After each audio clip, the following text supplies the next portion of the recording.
దరఖాస్తు చేస్తే అడ్డగోలుగా పడేశారు. చిత్తూరు జిల్లాలో తోతాపురి మామిడిదారుల పతనం అవడంతో ప్రభుత్వం ప్రతి కిలోకి ₹4 అదనంగా ఇస్తామని ప్రకటించి గుజ్జు పరిశ్రమ యాజమాన్యాలు కిలోకి ₹8 ఇవ్వాలని ఆదేశించింది. ఇది సరిగా అమలయ్యేందుకు మంగళవారం నుంచి రైతులు ఆధార్ 1B బ్యాంక్ ఖాతా పుస్తకం, పాన్ కార్డు జిరాక్సులు సేకరించాలని రెవెన్యూ సిబ్బంది సూచించింది. దాంతో చిత్తూరు జిల్లా జీడినెల్లూరు మండలం గొల్లపల్లి సమీప జైన్ కంపెనీ వద్దకు మంగళవారం తెల్లవారుజామున 3 గంటలకు రైతులు తమ వివరాలతో వచ్చారు. మధ్యాహ్నమైన అధికారులు పరిశ్రమ యాజమాన్యం వాళ్ళ నుంచి వివరాలు సేకరించలేదు.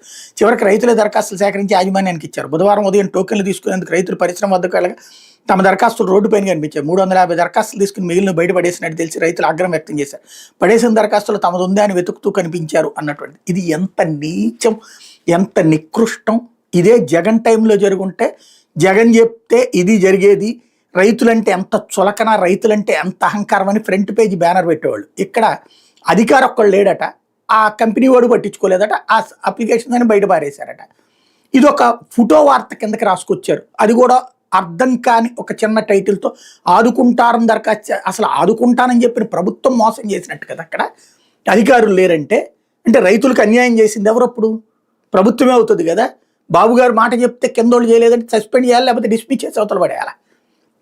అదే సందర్భంలో ఆ కంపెనీ మీద యాక్షన్ తీసుకోవాలి. ఏం జరగట్లేదంటే ఏంటి అక్కడ? మాటలు పెద్ద పెద్ద మాటలు అవుతున్నాయి, చేతలు గ్రౌండ్ లెవెల్లో జరగట్లేదు.